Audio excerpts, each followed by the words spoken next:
Good afternoon. I'm George Latimer, Westchester County Executive. This is Wednesday, November 25th, and this is our second Westchester coronavirus update of the week. We have increased the number of times we're reporting to you to give you an idea of the nature of the spread of the COVID virus here in Westchester County. It has been on the rise over the last 7 weeks or so, and so we want to make sure we're in touch with you on a regular basis.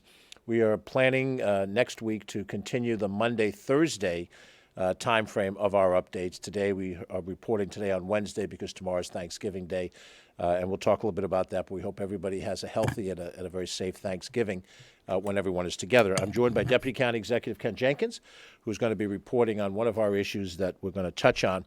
Always begin with the statistics. Here are the statistics as we have them today from the New York State Department of Health Tracker.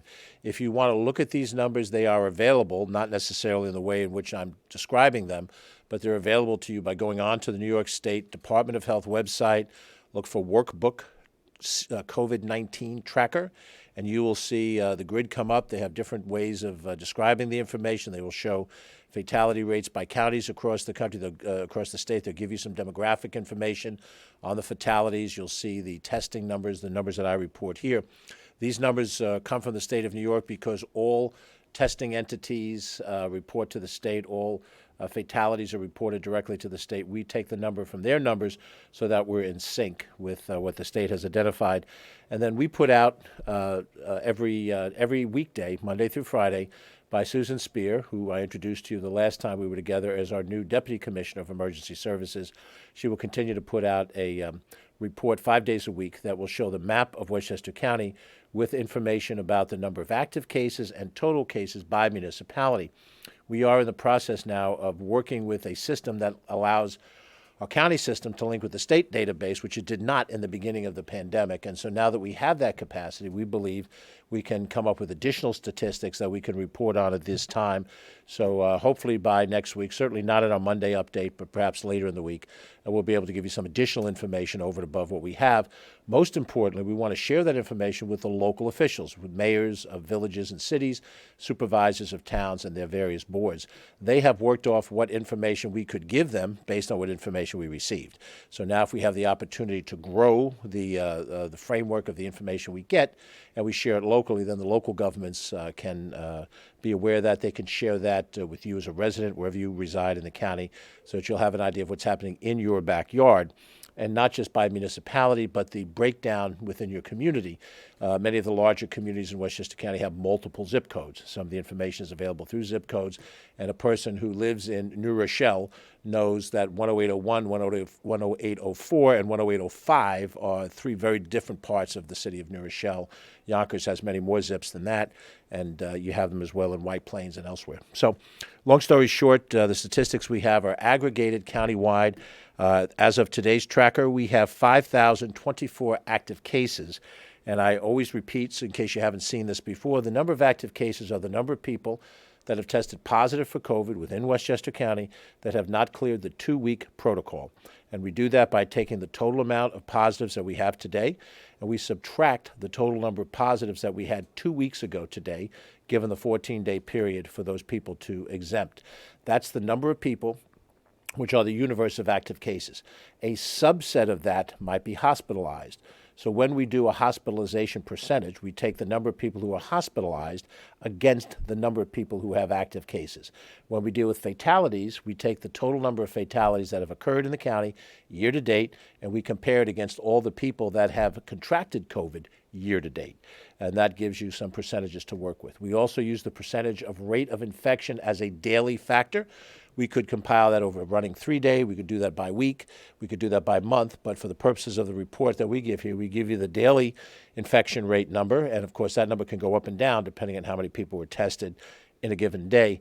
That number is a calculation between the number of people that were tested and what number of those people were tested positive. When you divide one from the other, you get a percentage of infection.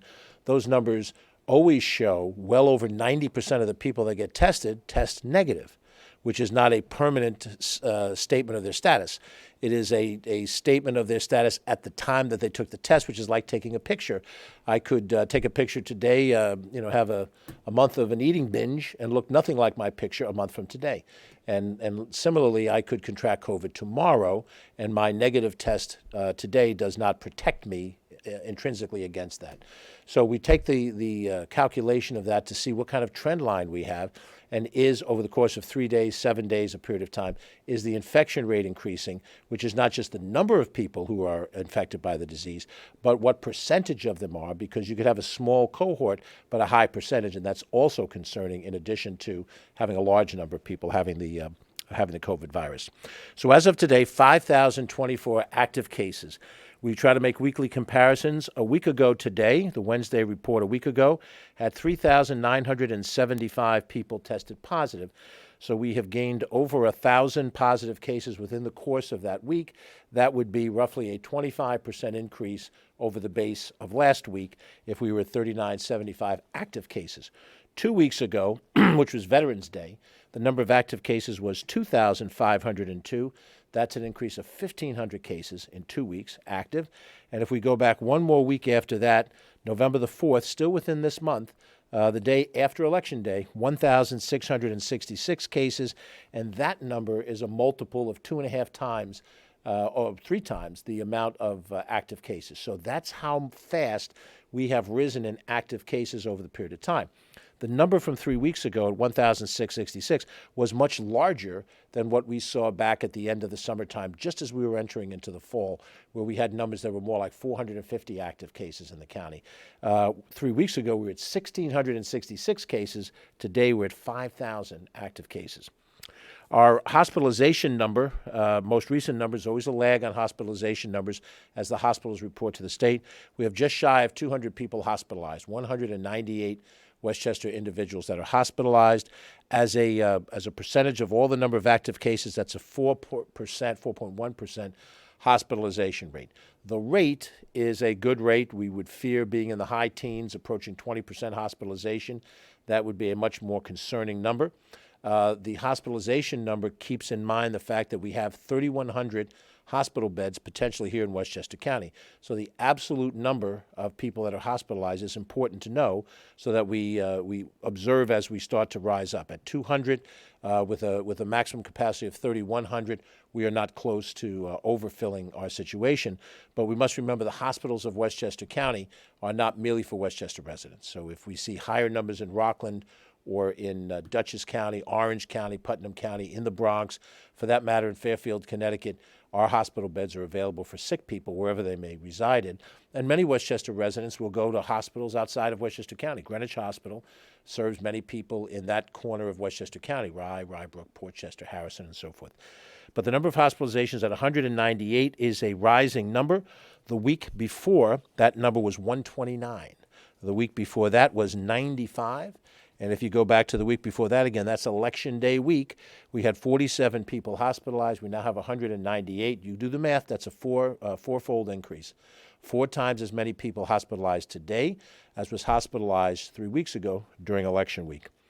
In terms of fatalities, which is the ultimate morbid statistic, we could live with infection, we could live with hospitalization, but the fatality figure is the figure that drives all of our public policy. We have 1,506 people who have passed away due to COVID year to date. A week ago today, we had 1,493. That means 13 people have died over the last 7 days. That's about 2 people a day. 2 weeks ago, 1,482. And 3 weeks ago, we had 1,473 people. So that's an increase of 33 people over the course of 3 weeks, or again, about 11 people a week. Now, that number doesn't compare to the peak fatality, as it does not compare to the peak hospitalization that we experienced back in late March and early April and May. But the numbers have been going exponentially up. I've just given you a 3-week comparison. If I went back to a month of October or the month of September, the gap is even greater in terms of how much it's increased. So however we do our mathematics and we look at this, and this is no different than what Ken and I in our respective corporate careers would do routinely when we looked at information that we needed to be alert to in our corporate lives. This number is not a good number. It's increasing rapidly. We've seen no signs of it diminishing. We haven't had a day where it's slowed down. We certainly have not had a day where it's gone backwards. And we're concerned now as it goes forward. We're also concerned because of what's happening in the society. We're on the cusp of Thanksgiving, and we know that many of us are going to be with family members. Now, we hope we'll use common sense. The governor has issued an order that there be no more than 10 people in the home for Thanksgiving. It's a very difficult, if not impossible, thing to enforce physically. So we encourage people to use common sense. If grandma is at the same dinner table as your college-age child that's come back from being away at college, and if the college-age child was at a campus for which there were a great degree of infections on COVID, you understand what you may be risking at the table. And it's wonderful to be with family. I will not be with family this Thanksgiving, and that is a regretful situation. But keeping people safe has to be the top priority.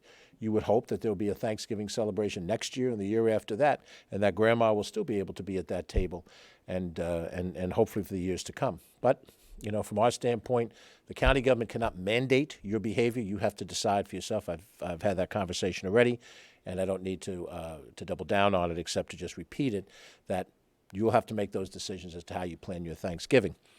We have already been identified as having 5 yellow zones and 1 orange zone designation here in Westchester County.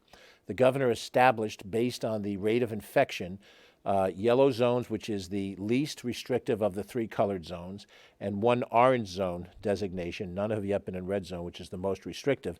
And it's important to understand that this is based within the governor and his key staff's assessment of where infection rates are, and if the infection rate continues to grow in Community A or Community B within zip code 10, whatever it may be, then he has the authority to structure what types of activities happen within a particular geographic area. They will go ahead and draw the map. We try to have input on it to hopefully make the best possible decisions that they can make, but it has the force of law when the governor does this. These are the authority that he has as the chief executive of the state. And in establishing yellow, orange, and red zones and applying them in our county, we're not alone. Every county in the state is being analyzed for these things. We know that if we have a continued increase to the infection rate in any of these communities, that the yellow zones may go to orange, the orange zones may go to red, and more importantly, many more new zones could easily be created. At this point, as of today, Wednesday, November 25th, at the time we're talking, a little after 2 o'clock, we have no indication that additional zones are going to be established. But as I've given you aggregate numbers, it must certainly be true in the specific of localities that there's an increase in infection that's happening in this county, and it's happening in Nassau, it's happening in New York City, it's happening elsewhere in the state. And the governor will no doubt act as he sees fit. And if he does, it then becomes our responsibility. Ken, myself, and our executive team have tried to interact with each of these communities. Just to remind you, the 5 areas that are currently under yellow zone not consideration, but establishment, is a portion of New Rochelle, the 10801 zip code, though not all of it, Ossining, primarily Ossining Village, Tarrytown and Sleepy Hollow, which are in the 10591 zip code. Not all of the communities, but a fair bit of it. A section of Yonkers that includes 2 or 3 zip codes, portions of 2 or 3 zip codes, where the heaviest dense population is, and in the city of Peekskill. The zip is 10566. It is not all of the city of Peekskill, but it is a fair bit of it. An orange zone status has been established in the village of Portchester, 10573. There are areas just beyond Portchester in the village of Rye Brook, which shares the 10573 zip code. They remain in yellow zone category. Now, yellow zone, orange zone, red zone, what's all this color coordination mean? It means the severity of the shutdown. I have done this once before. I'm not doing it every single update, but it bears repeating at least once a week so you understand. The first thing to note is that these zones are not enforced by military. They are not zones that restrict your passage into or out of the areas that have been designated. So I used the commentary last week. This is not crossing from West Berlin into East Berlin.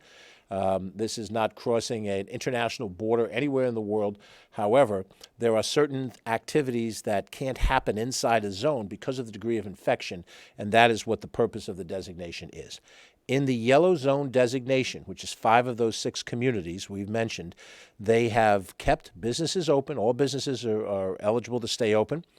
Indoor and outdoor dining at restaurants is still permitted, but there's a limitation on the number of people at a table, 4 people per table.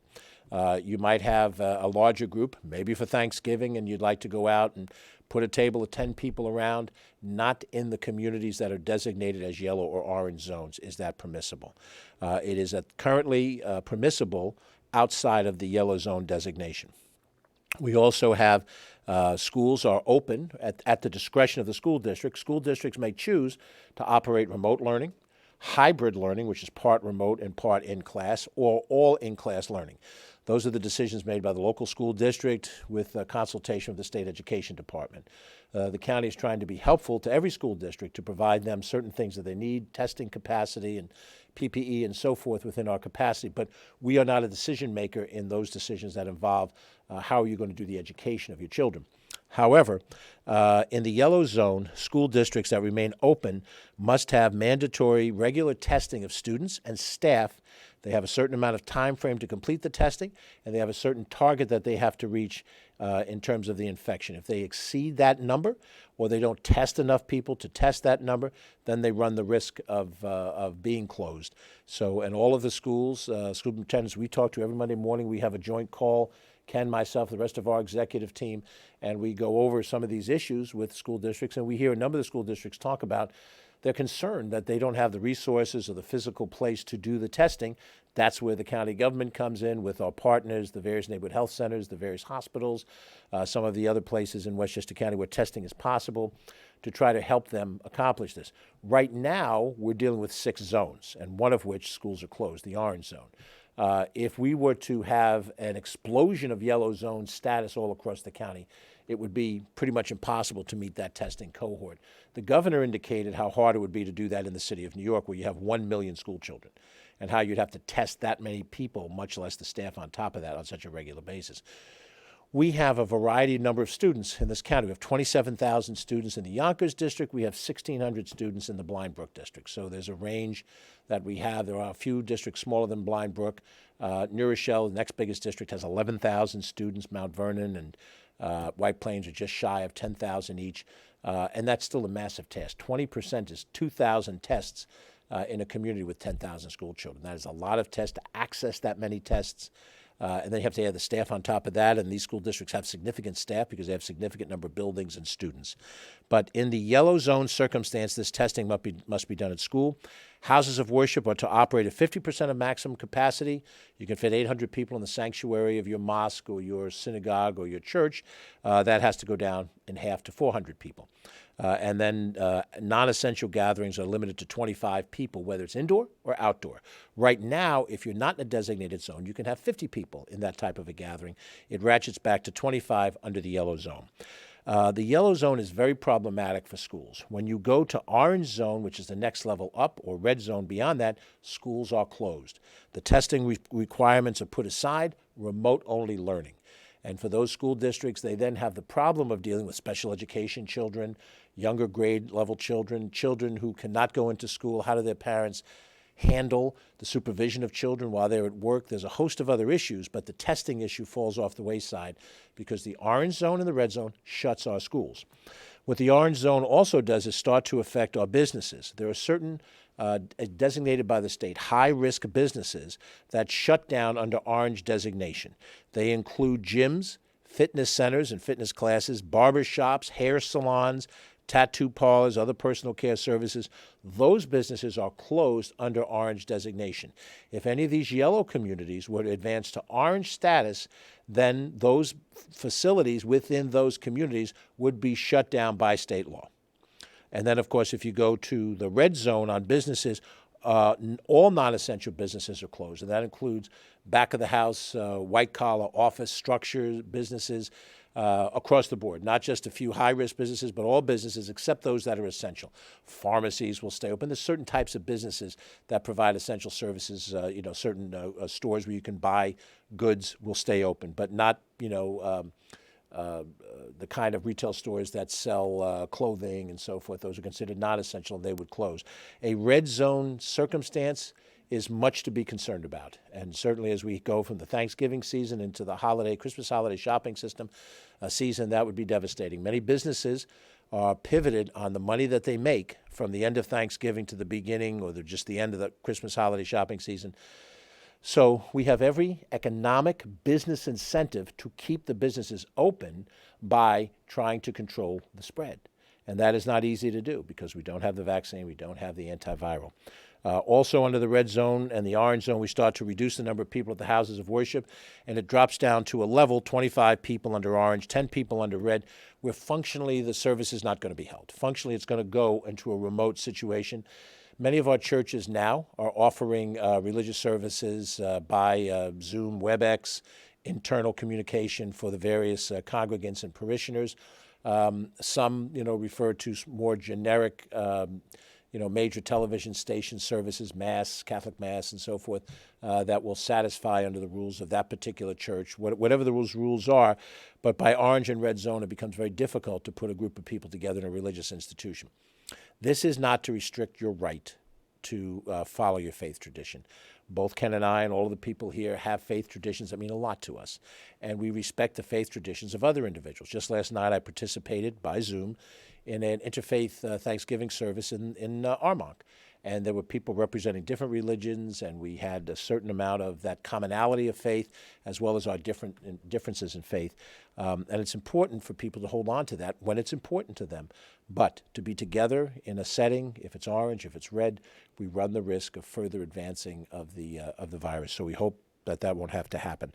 And the dining circumstances also reduce. When we go into orange zoning, there is no indoor dining. There is outdoor dining, but the calendar does tell us we're in the last few days of November, heading into December, and that is not a very comfortable time to be outdoors. You might get a good day here and there, but businesses are going to have the restaurants are going to have a great degree of difficulty surviving financially if they can't have some amount of dining. Takeout helps a bit, but just knowing the industry the way I happen to do personally, when you have takeout, you almost never have alcohol. You don't always have dessert, and if you know the profit margins within the restaurant business, staying at the table in the restaurant for an extended period of time, you're likely to be upsold and have a dessert or have a drink, have a cup of coffee and something in addition while you're sitting there. If you just take out and leave, you're not there to be upsold, and those restaurants lose essential revenue. Over time, they have to lay people off, and at some point in time, they can't stay afloat as an economic entity. We are trying with what resources we have as a county to provide loans and, more importantly, grants to those businesses using COVID CARE Act money. We've been able to help 300 some odd businesses, not all restaurants. In some cases, it was to buy outdoor heating devices, which allowed outdoor dining through September and October, where, it's workable to be outdoors if you have a heating function. But we all understand what we're heading to into December. It's going to be very, very difficult to eat outdoors, except under the best of circumstances. Orange designation, and you can only do outdoor and takeout. And then if it goes to red, it's only takeout or delivery. And that makes it very difficult. So I went into some detail on these things. We have other things to cover today. But I want you to understand, when you hear the colors, there are specific things that are triggered by this. The governor will announce which areas go into which zones. Currently, Port Chester is under orange zone, and there are yellow zones that affect 5 other areas, plus some overlay on the Port Chester zone. As of today, but as the numbers rise, we have to be prepared to get information that will tell us that more areas will fall into yellow zone, perhaps orange zone status. We will, as a county government, be active to try to do everything we can to help deal with these issues. And in preparation of that, we've had a series of calls with the leadership of a number of communities, the ones that we've just identified. Last week, we had a conference call with people in the Ossining community and then Peekskill. Last night, we had one with the Tarrytown Sleepy Hollow, and today we had one with Mount Kisco. Mount Kisco has not been designated a zone, but we're concerned of what might happen in the future. Ken and I spoke with the mayor of Mount Vernon, Shaun Patterson Howard. We had a live interview on Sunday night, and we expressed to the mayor our willingness to be helpful. I had the chance to speak to Mayor Noam Bramson of New Rochelle and Mayor Mike Spano of Yonkers to extend the same thing. Ken spoke with Tom Roach, the mayor of White Plains. The larger the communities, the more the mayors will take the leadership role. The county will be a helpful partner to them. Where you have smaller communities, and therefore they have less resources to work with, or when the zone covers multiple communities like Rybrook and Port Chester, Sleepy Hollow and Tarrytown, the county steps in to take the leadership role in order to help speed the decision-making process process of what we can do. We have identified that we are going to deliver personal protective equipment, PPE, in each of these different areas. We've done so already, starting last week, actually starting throughout the whole pandemic, but now an increased amount. Just today I was in Briarcliff Manor in Ossining with an event that gave out free food at this time of the year, and we also made sure we delivered some additional PPE, and additional are going to be delivered in all of these communities over the course of the next day. Anywhere from 3,000 to 5,000 masks, large hand sanitizers, some of the personal small-use hand sanitizers. The important thing, unfortunately, to keep in mind is that any of these masks do not have an eternal lifespan. These types of surgical masks last for a while, and then they deteriorate. They become dirty, or the fabric starts to corrode on the inside from multiple uses, and it can't be used beyond a certain point. You need to have another one to follow that. So that's what we're trying to deal with, even to the point where over the last couple of weekends, I've gone with some other elected officials, Assemblyman Steve Otis, State Senator Shelley Mayer, County Legislator Nancy Barr. We've gone into apartment complexes in Portchester and Rybrook to deliver them, and it's been done in New Rochelle. Our colleague, Councilwoman Martha Lopez, and the leaders in New Rochelle have gone into apartment buildings to deliver this, because we have to get this in the hands of people. We can't afford for them to say, I can't get a mask, I can't afford a mask, where do I get it? Go out into the street without a mask and run the risk of either projecting or receiving whatever disease might be out there. On the topic of testing, there are very long lines at many of the medical facilities across the county now. We hear about waiting 2 to 4 hours to be tested for COVID. That's coming from a lot of different situations. Some of it is coming from a desire to be tested to know what your status is. Some of it is for people who are traveling at the Thanksgiving season. Some of it is because people want a sense of confidence that they get that negative statement, and that puts them in the clear. Unfortunately, and I've alluded to this before, we've talked about this and other things, but I have to repeat it again. Having a negative test for COVID does not mean you are negative as of tomorrow and the day after that and the day after that. So generally what we encourage people to do is to get a COVID test if they believe they've been exposed to somebody who has COVID. Somebody tests positive in their world and they learn about it, a coworker, a close relative, somebody down the hallway of your apartment building. That's a reason for you to be concerned enough to get a test.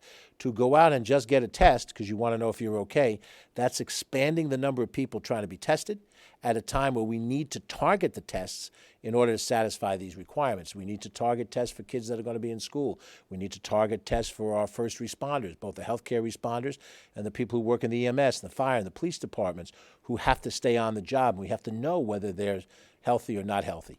And it's also important because from our standpoint, the act of being tested involves a couple of different types of tests. Some are more reliable than others. The nose swab test is a more reliable indicator of positive or negative status. The rapid tests are an indicator, but not necessarily a determinative factor. And people who think they test negative here, that's good enough, and they go about their business without knowing if they've waited long enough for the disease to incubate in them. I've had 2 scares myself. Ken joined me in one of them when a number of us were potentially exposed here in the county office building back in October. And the second time that I was potentially exposed, I was told to wait 4 or 5 days before I took the COVID test and to stay out of the mainstream of contact with people while I was waiting. Well, I don't want to go off the grid. I've got things to do here in this job, and as do we all. And unfortunately, the reality is that the medical science could not ensure that I would have a negative test, and it would be an accurate negative test if I took it too close to the point of potential infection. It would not have manifested itself in my system. So you test me, I'm negative, I say, everything's great. I go out in the world and touch all the people I touch, and the next thing you know, I'm actually positive a couple of days later, and I infect the world's group of people. It really comes down to the willingness of individuals to accept the fact that they have to isolate or quarantine, and that is not an easy point of exception. It is not easy at all. We are people who have our things that we want to accomplish in our life. It's social, it's business, it's whatever it is. Some of it comes out of culture, some of it comes out of economic necessity. It's not for me to know what each person thinks about when they go through this. But the bottom line is this. If you are potentially infected by COVID and you go out into the community, you will infect other people. These numbers will continue to rise. Now, A large number of us may not be affected by it. We might be able to fight it out of our system, but some number of us will not. And those people that die will have died because I chose not to curtail my lifestyle. Now, you'll say to me, George, I have to work. I have to feed my family. That is why we're doing everything we can to have a food distribution program. That's what I was up in Briarcliff to look at. The Galata House family were out there giving out turkeys and meals for people who need it. Hundreds of those things, and all across the county and feeding Westchester. But the bottom line is, if you are infected and you go out, you go to the grocery store, how many other people might you infect? That's the jeopardy that we have in all of this. I'm going to touch on contact tracing, then I'm going to ask Ken to touch on our Ribbons of Remembrance program. Contact tracing is a very difficult art, and it is a necessary part of how we fight the pandemic. It's also one that meets with a fair bit of resistance, let's just be honest. I put a post on Facebook today I talked about when I was younger, and I had a second job. I needed a second job, and I was a nighttime telemarketer, 6 to 9 at night. Fairly miserable experience. I was happy when I didn't have to continue to do that in order to have extra bucks to make ends meet. But when I was doing that type of telemarketing a product, people would hang up on me. People didn't want to talk to me. I was basically calling them on their leisure hours to ask them to do something that they did not necessarily indicate they wanted to do. So I am interrupting them, and I'm giving them something that in general was unwanted, a sales pitch for something which perhaps they might want to buy, but perhaps they didn't want to be bothered by my phone call. When the contact tracers call, and there is a specific number you'll see on your callback from the New York State contact tracing, please answer the phone. And I understand what goes through people's minds, but if you don't answer the phone, you may be infected, and you didn't know it, because somebody indicated, I saw George at the deli. Now I'm infected. George needs to know when we saw each other at the deli and we were up close and personal online for 5 minutes waiting to check out, I may have infected George. I don't pick up the contact tracing phone. I don't know that. And if I don't know that, everybody else in my world doesn't know that, and the virus spreads. The contact tracer will never ask for your Social Security number. If somebody asks for your Social Security number, it's a scam, hang up. It's a scam. If they ask for private information, they're trying to figure out what your code might be. God help you, they want to know your mother's birthday. Hang up. It's a scam. If somebody asks for your credit card information, contact tracers are not concerned about any sort of payment whatsoever. Hang up. It's a scam. And if they send you information, they want you to respond in writing, don't respond. The purpose of the contact tracer is to call you once you've been identified, and they're going to ask you about your health. They're going to ask you whether or not you have symptoms. Are you running a fever? Are you, do you have sniffles? Do you have running nose and so forth? To try to find out, now that you've been exposed, are you in a position where you may be coming down with COVID? And then the contact tracing system, the tree that branches out, if you're sick, then you will be asked to identify the people that you've had contact with, to the best of your knowledge, over the period of time where the disease could have been incubating, so that everybody gets isolated and quarantined. And it's a very difficult thing to do. And I know when you look at the phone number, it goes through your head. Do I want to be isolated? Do I want to shut down my life for 2 weeks if I answer that phone call? If you don't answer the phone call and you aren't honest, you run the risk of potentially dealing with other human beings' lives. You don't know, but you don't not know. You don't know either way. And if you follow the protocol, and I did that when I went through contact tracing, when I got the phone calls, answer honestly, answer fully. And as long as they're not scamming you, you should be in good situation. Now, we have had, as I mentioned, over 1,500 deaths. We're now up to 1,506 people who have died. Every day I look at the tracker, I hope I don't see one more death. It is what it is. But we've had a program for quite a while to honor those that we've lost. Ken Jenkins is going to touch on that and a special event that we have planned for next week. Deputy County Executive Ken Jenkins.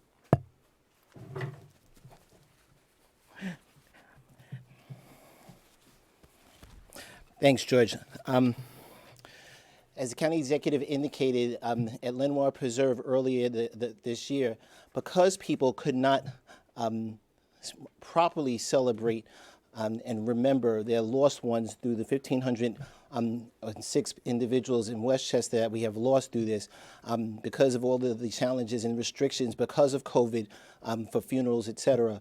The ribbons of remembrance were created by County Executive Latimer at Lenoir Preserve, and it was an opportunity to be in an environment where there could be reflection and some thoughts and ribbons and the visualization of those folks that were lost due to COVID. As we're going to the winter months, as County Executive indicated earlier, for outdoor dining, the similar situation is happening for our ribbons of remembrance. We want to remember our Westchester residents just the same as we were doing at Lenoir Preserve. So on December 3rd at 2 p.m., we're going to be remembering our Westchester County residents that we lost through COVID at the ribbons of remembrance, but it's going to be at Lenoir Preserve inside. There's going to be an interfaith ceremony at Lenoir Preserve, and we're going to invite all of Westchester to join virtually for the ceremony. After the ceremony, the ribbons are going to be moved to a display case here in the county office building on the first floor, and we need to protect them from the elements from the winter. We don't want them to be destroyed, and we want to continue to remember every last person in Westchester County that was lost due to COVID. They'll be in full view on the first floor, and the public can come by and see the ribbons and add to them here inside of the county office building. We certainly will continue to make sure that everyone is socially distanced and safe and secure when they come inside the county office building. But again, it is critically important that we do not forget anyone during, especially this season of Thanksgiving, for the folks that we lost to COVID-19. Thank you.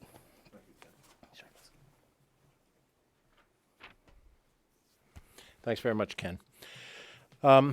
We are working with local governments to try to accomplish part of a public education mission, which is really critical in all of this, and to reach people from within their experience level, their demographic, their geography, and so forth. And in so doing, Ossing's faith leaders have teamed up with the county to remind residents to keep up their guard to stop the spread. There's a short PSA, public service announcement, which we want to show, in which Reverend Shaun Jones of Star Bethlehem Baptist Church in Ossining, Pastor Jennifer Rodriguez of the First Presbyterian Church, and Rabbi Stephen Kane of Congregation Sons of Israel in Briarcliff Manor share the important message of remaining vigilant and not succumbing to COVID fatigue as we enter the holiday season. My name is Shaun Jones. I pastor Star Bethlehem Baptist Church here in Ossining, New York. Hi, friends. We know what we are experiencing right now in the county. During the holidays, we must still remember that COVID-19 is still real and very deadly. Shalom. The COVID-19 pandemic is far from over. Practice social distancing. Wash your hands. Wear your mask. Do not attend large gatherings indoors or out. Please, be safe. Want to give you a little more information on a few more things before we take questions remotely. This Saturday has been designated Small Business Saturday, highlighting all of the mom and pop businesses all across the United States and the need that they have to have our patronage during this holiday season. Most of us refer to the day after Thanksgiving as the busiest shopping day of the year. It's been known as Black Friday. Black Friday started out as Shop on Friday, then it became Shop at midnight on Thursday and digest the turkey and then go out to the mall. It's been creeping up as it goes along. But Small Business Saturday, we think, is an essential element. Shari Rosen Asher from our team works with Chambers of Commerce all across the county, and they're filled with businesses that, frankly, are trying very hard to hold on. And it's very difficult for them without the same amount of in-person shopping to financially make a go of it. So I would encourage you to look at the stores on the main street of the town or the city that you live in. Patronize them if you can. If you've got Christmas shopping, holiday shopping to do, look at them to determine what you can buy there that would be profitable for them and would be helpful for you as you plan your various gifts for the various people that you have. But it's very important, we think, for us to focus on small business all year long. But for the purposes of this designation, this Saturday, Small Business Saturday, we'll be launching a social media video campaign which will encourage residents to shop locally on this date. And then throughout the month of December, various small businesses will be featured on our county social media channels. If you're interested in participating in that, you can reach out to us in communications at westchestergov.com. Catherine Chaffee, one of the members of her Cracker Jack communications team, will take the videos and repackage them in a way that will let people all over the county see it. And, we're happy to take as many of these videos as possible and put them together in a collage that we hope will help draw some attention and draw some business to your local business. We want you to stay afloat. It's very important that we do that. I think it's also important for me to mention that we have a Holiday on the Hill train show at Lasden Park. Lasden Park is in Somers, town of Somers in the northern part of Westchester County. It's on Route 35, which is sort of the main street that cuts across the county east-west in the northern part of our county. You can access it off of I-684. When you're going north, it's at 6. There's also an exit off of the Taconic State Parkway that will access Route 35 in Yorktown. Somers is somewhere between 684 and the Taconic. And Lasden Park, which was a donated homestead, very graciously donated, has been turned into a marvelous park. It's where we have our various veteran remembrances there. We have an arboretum there. And there's an annual train show there, which is going to open on Friday, December 4th. You can go to lasdenpark.org for dates, times, and tickets, and you'll see this train show, which is really wonderful. I was, as a little kid, a big fan of trains. My mom would take me to the train station in Mamaroneck so I could watch the trains come in and out. I had some model railroading, but not like this. These are people who really know what they're doing and put together a marvelous display of that. And I also want to highlight that, of course, Santa will show up, as he tends to do this time of the year, and he'll be on hand in the main house to cheer some of the festivities, try to put a light shop on it, a light feel of it. It's important because many of our children, they see what's happening in the society. They can't necessarily grasp. They see the adults are concerned. They see that things are different, and we have to try to give them as much of a normal Christmas as is possible. I also want to highlight that we have Winter Wonderland opening up this week. I believe it's on Friday. This year it's a drive-through, and Ken will be the official countdown and turn on the lights situation when it comes up. It's at Kensico Dam Plaza. Beautiful setting for it. In the past, it has been a setting where you would park your car, get out, and walk around, and there's ice skating and a host of other different things. This year, it's a drive-through scenario, and the drive-through scenario will be different, but you'll still get to see the lights as they're structured, and the kids in the back seat will still be wowed by what they see. It's a little bit less expensive because you're paying per car rather than per child. And if you block some discretionary time, if you have young children, it's been a while since I had a young child, but if you want to give them something fun to do, the Lasden trains display is on the list, and Winter Wonderland is on the list. And again, that kicks open Friday. I believe it's 7 o'clock at Kensico Dam Plaza. And again, you'll see Deputy County Executive Ken Jenkins doing the honors. And I just want to close out my prepared comments, or unprepared comments, since we're almost 45 minutes in, because of Thanksgiving up. We've spent so much time talking about Thanksgiving in terms of the protocols and how many people and this mechanical of it. I think it's important to remember why we have Thanksgiving. It is a quintessentially American holiday. It is the holiday in which we, no matter what our faith tradition is, or if we have no faith tradition, from a secular standpoint, we still stop and take assessment of how lucky individuals we are and how lucky a people we are. Now, we may not think of ourselves as being pretty lucky as we go through lockdowns, as we have economic difficulties, and all of us are facing elements of that. But it takes a wider view of things for us to understand that we're going through a test. I've said this many times. We're going through a test, and we're coming through it. We see now light at the end of the tunnel. There's discussion about vaccines that apparently will work and that they will be disseminated at some point in time, hopefully as early as possible in the new year. And we can see that we might be able to get through this and it would lift up. So we have to show diligence for a certain period of time. But we should never forget to be thankful. We should be thankful for our lives, that we're here right now today. We should be thankful for the family, the friends that we have. No matter where you are in your relationships, no matter where you are with your employment, many of us are grateful that we have gainful employment, that there are things that allow us to live a life at a certain level. There are always some that will have more than us, and there's some that have less than us. And for those who have less than us, it's incumbent upon us to do something to be helpful for those people. There are numerous places where food is being distributed, and you could go and you could lend a hand, and that's a tangible way to say thank you. Since we're still dealing in a season of interfaith, your house of worship will be open, and there's a way for you to be able to show your appreciation, however you perceive the Almighty, to be able to say, yes, we're going through a tough time, but yes, thank you for helping us get through this, and that we're getting through this, each of us together. It's important, again, to say thank you to the healthcare workers. They have put themselves in the way of this contagion. Nurses, doctors, a host of people working in a hospital setting, in any kind of a medical setting, they have risked their lives, and we've lost a lot of them. We've lost men and women of the medical profession who, because of their proximity to the disease, died serving other people. We owe a debt of gratitude to the emergency workers, the EMS folks who will come out to deal with a person who might be in cardiac arrest or been in an accident, and they may have PPE on, but they don't have time to be sure how much they're in risk. They go out to the point of interaction with a person who's in a severe situation, and they try to give aid and comfort and get them to a hospital and try to save lives to the extent they can.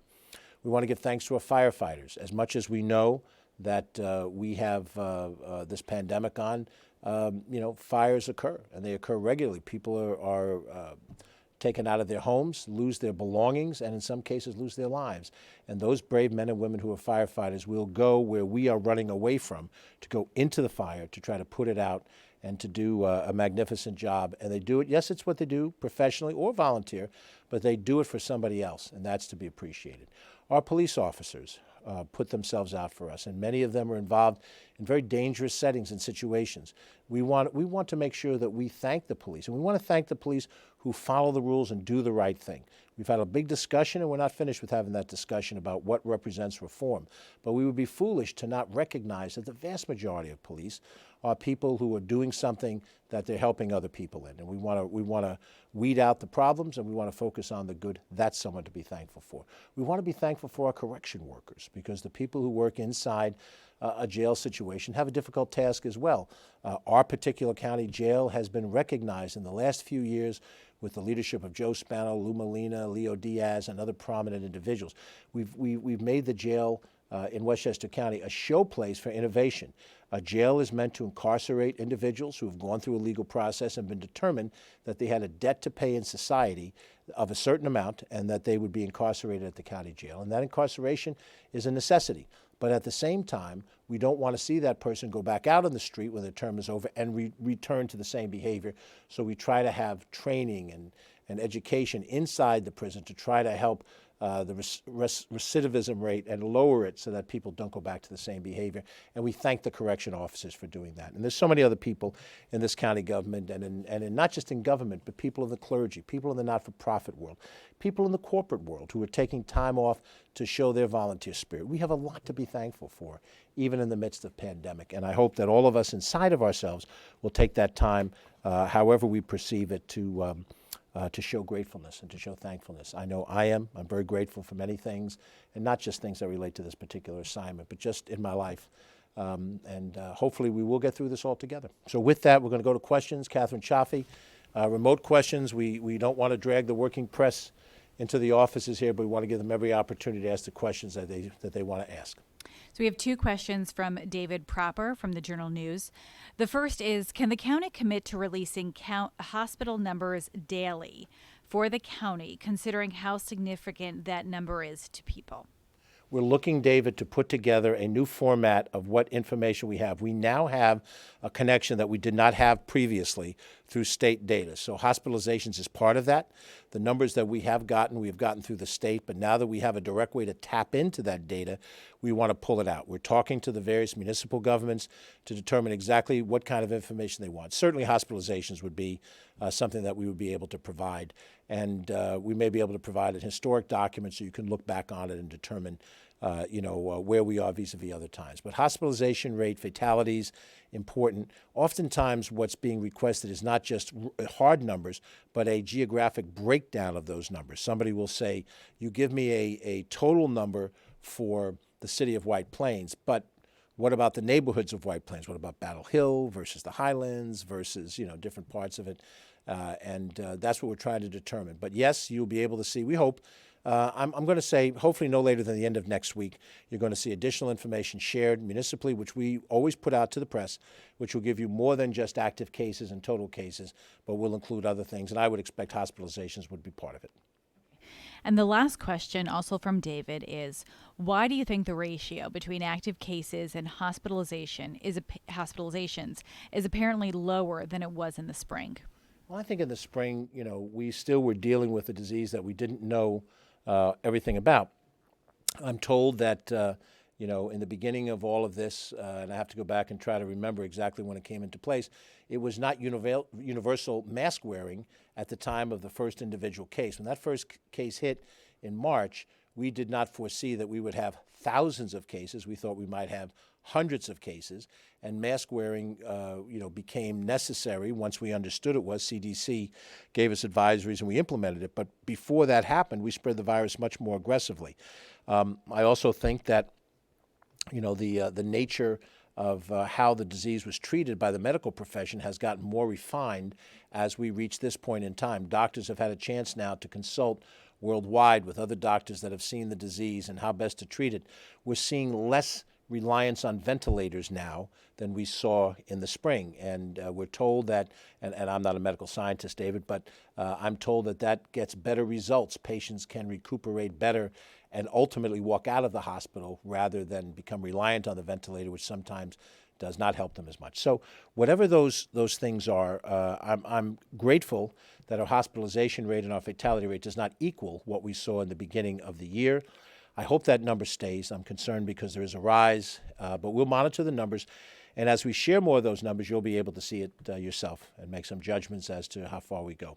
We're going to do everything we can within our capacity to try to address those numbers. But unfortunately, we don't have a straight line scenario. For example, we can't open up a mobile vaccination clinic. We can't take a truck and put it in a densely populated section of the county and say, we have enough vaccinations for everybody in this neighborhood. Come down on Tuesday and Wednesday and get a vaccination, and we know now that you won't get COVID. We're not in a position to be able to do that yet.